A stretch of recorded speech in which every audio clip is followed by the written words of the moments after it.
Welcome, everyone. Today, we're going to be talking about generational intuition. Fun subject. You do not want to miss this one.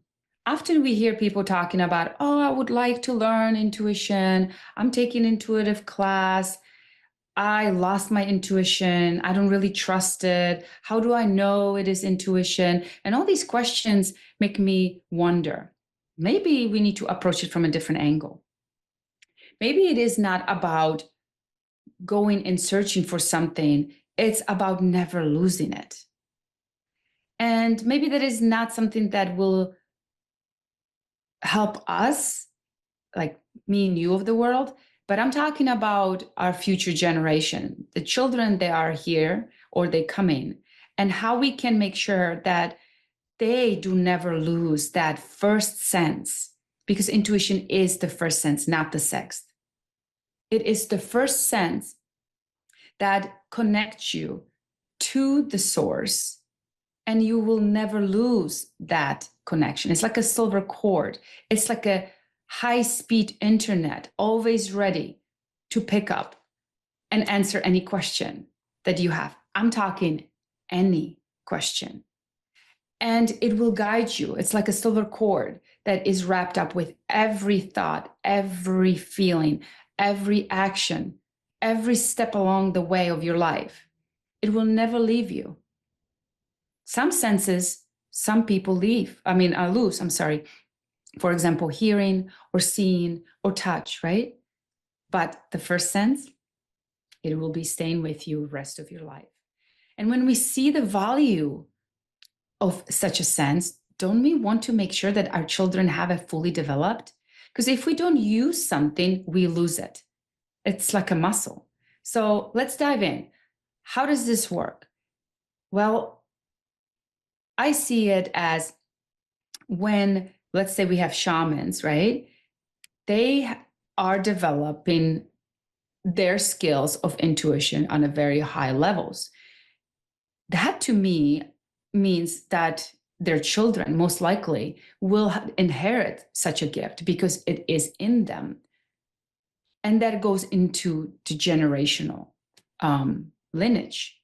Same thing with us. It is very important that we start reawakening this and strengthening it for the future generations, because it is so hard to find the correct information for us.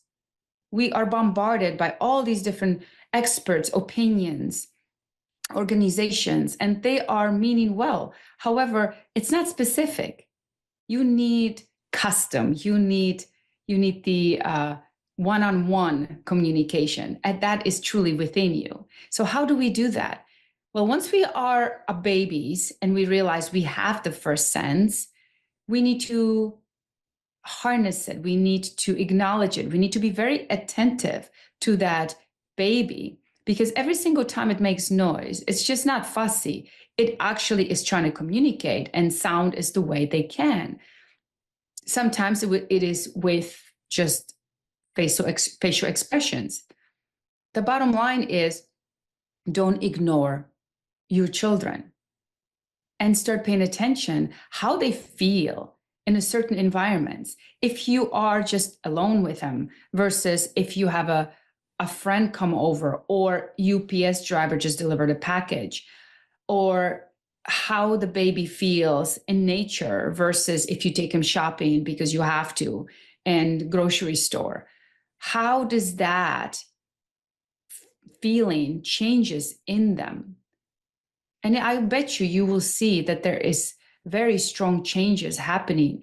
Once they get older, they will be more curious, and they want to touch with the other senses, right? They want to touch, they want to lick it, they want to hear it, and allow them, because this is the way they absorb information.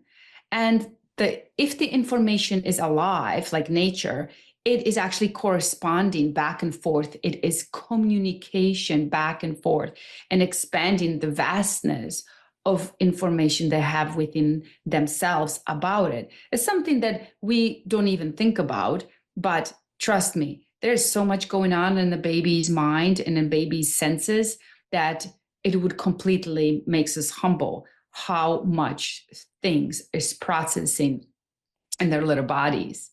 So knowing that we have such a gift and we can prolong it and making it stronger, what is another way to do it? Well, I love to bring animals in, whatever you can. If you live on the farm, that's fantastic.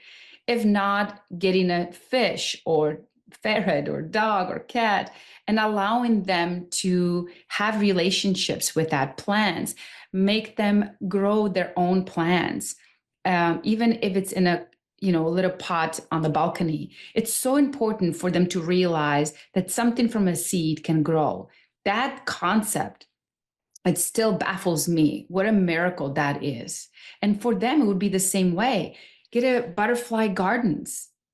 Just make them wonder how that caterpillar turns to a butterfly. Wow. Even me still gets just really feeling magical about that whole process. So you can imagine a child, anything living, anything like water, take them to the water. If it's a river or lake and ocean, just the experience how water feels, because every single water has a different feeling in that environment, right? And if you want to develop their symbolism, show them emoji charts with different faces, from sad to frustrated to angry to happy to surprised. And if they cannot explain themselves, because even adults don't know how they feel, make sure they never lose that aspect of themselves. Show them emojis. How do you feel? Can you show me? Can you show me how grandma feels? Because they can sense it. They may not tell you, or their friend or their teacher. They can show you on these emoji charts much easier. And then you can say, oh, well, we call that emotion this. And that will help them somehow to bring that bridge, versus you calling something bad because it is emotionally charged. It just creates confusion because it's not the truth. Every single emotion in our charts is okay. It is important we feel every single one and know how that feels to us. And if we don't feel it, we can change it. And we are that powerful. But it's important we teach that to our children right away. What else would I mention? The nature, and gosh, there's probably a lot. Maybe we'll continue on the next podcast that we will talk about. But if you have any ideas that we can talk about intuition, and you have any insights, please just don't hesitate to contact me. You can find me on lenka.org. And just remember, intuition is the connection to the source, and it's the connection to the web of life. So I'm so looking forward to next time. Thank you. This is Dr. Lenka Schulze.